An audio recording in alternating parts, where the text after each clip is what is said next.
All right. There we were, drinking and sharing plates, the chemistry palpable. I always look at surrounding tables, at fellow couples to see how their dates are going because it's fascinating. You have the sexual couple that have enough chemistry between them to light the place on fire. They kiss and touch as if no one was looking, but my eyes are watching. When it comes to PDA, I watch average couples like Bridgerton with romantic longing. Already my new guy was holding my hand like it was a Netflix series, delicately and sweetly. Meanwhile, the couple next to us that were married might have taken a vow of silence.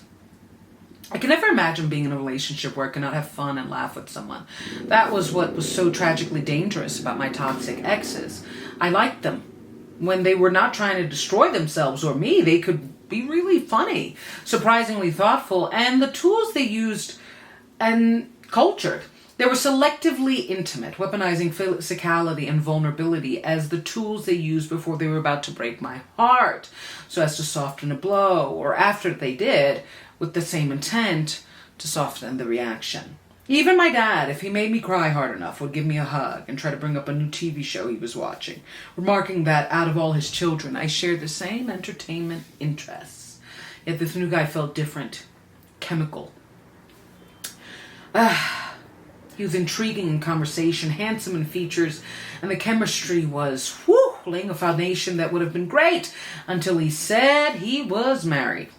I still remember how much I smiled before suddenly he grimaced like a man that had eaten too much sugar and felt his stomach ache. It was as if he became Icarus before my son and just crashed like a Greek tragedy before me. Something wrong? I said. No, nothing. I've got to text my wife. He said, looking at me as if I needed to confirm that he had one. He looked lost, oddly enough, because he was being honest for the first time that he had one. And I went from feeling hopeful, blissful, even hearing wedding bells, to just absolute trash. Your wife? I said, trying to play it cool. Which is so dumb. I hate that when someone is about to rip my heart out, I try to act like I barely feel a pinch. It is something I'm trying to reconcile for being someone known as emotionally transparent. For all that everyone says I am expressive, I still go to bed every night feeling like I didn't say what I wanted to say or felt everything that I should have felt. Unfortunately, I was still in the height of my people-pleasing era. Thus, back then, I would play demure and dumb for men. No, I murdered them. To be fair, I've never been one for immediate reactions. If anything, Daddy Recovery is proof I'm barely just rummaging through my childhood, and some makeshift courage to speak on my father's abusive, conniving ways, of which new guy oddly triggered. The entire night of jubilant flirtation diminished into two questions. Were you just using me to feel alive in your loveless marriage? Or worse, were you planning an affair? Over the years, my father's petri dish knack for changing storylines transformed my mother into his legal other wife, into some sort of seductress that might have been in on his polygamy with the intention of getting a TLC special. As years got materially better for him, he became spiritually decrepit and genuinely thought he was God because he was getting away with his sins. All that flushed over me as I did not know how badly to react to something that slowly was revealing itself as horrible. I really liked this guy. Yet the crashing revelation of his marital status made me wonder if anything was real. If, like my father, all men were just trying to revive the dead parts of them by using women. All right, let's heal. Let's discuss.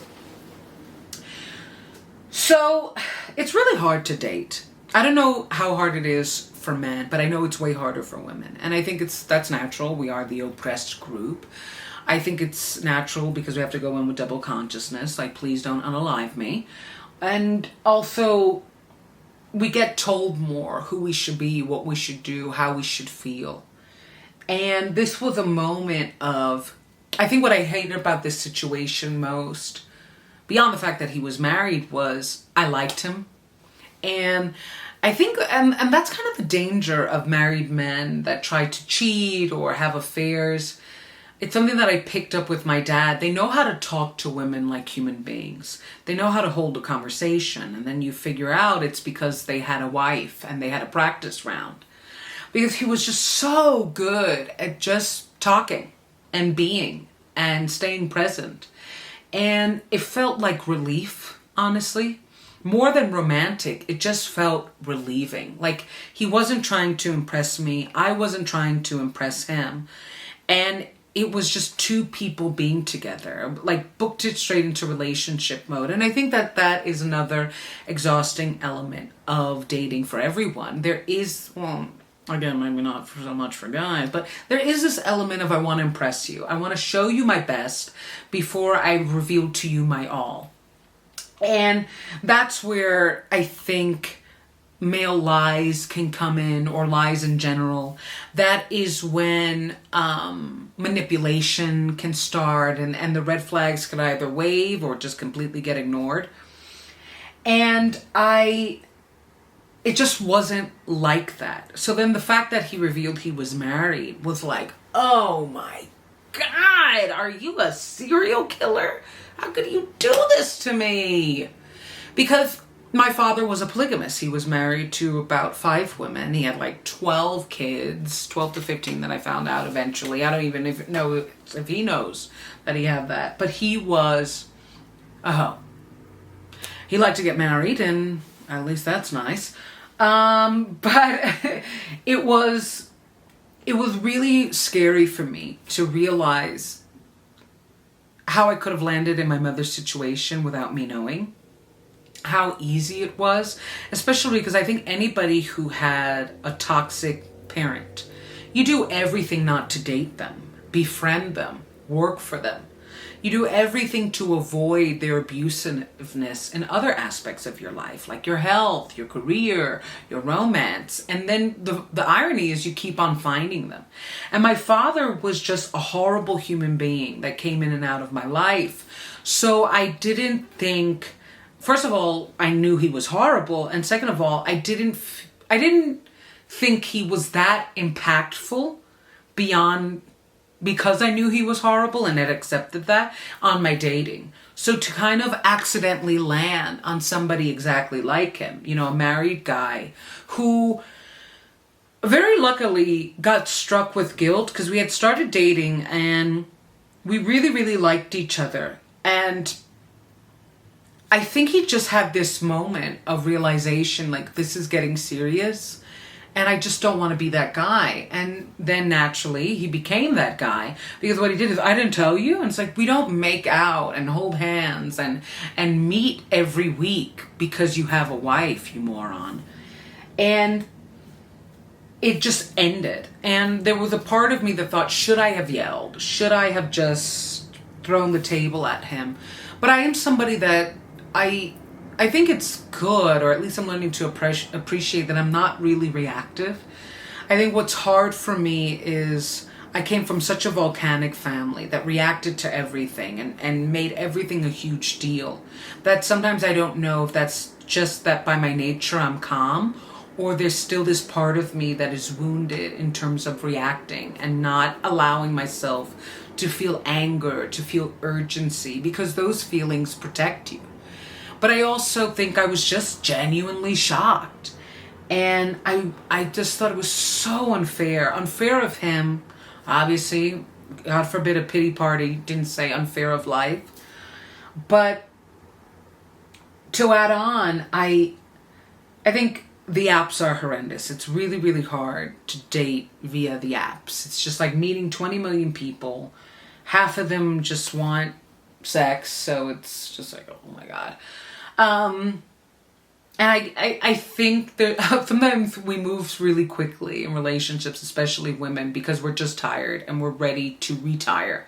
And I think there was a part of me like, yes, the apps work. I didn't have to get back on them.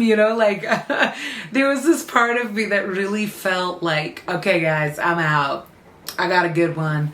And it just crashed so quickly. And it gave me such a good empathy for my mother, who, God, that must have been horrible. Horrible. I mean, she had a 10 billion worse situation than I did. At least this was, a few dates, a few months, and then it ended. But it was still very, very painful because of, obviously, my trauma with my polygamous dad. And just this feeling of, finally, finally, especially me, that I love. And I've kind of accepted toxic love because of the love part. And I don't know relationships that weren't just like cruelly fun. We could laugh and we could talk about everything, and yet they screamed at me and they called me names and they told me what I could and couldn't do. And this was one of the first tastes I've ever had of a relationship or developing relationship where it was just really peaceful and really easy and really respectful and felt like a marriage because he was married. God, it's so hot out here. Check out Hardin on all music platforms. Check out Routine Love out now. Love yourselves. Protect yourselves.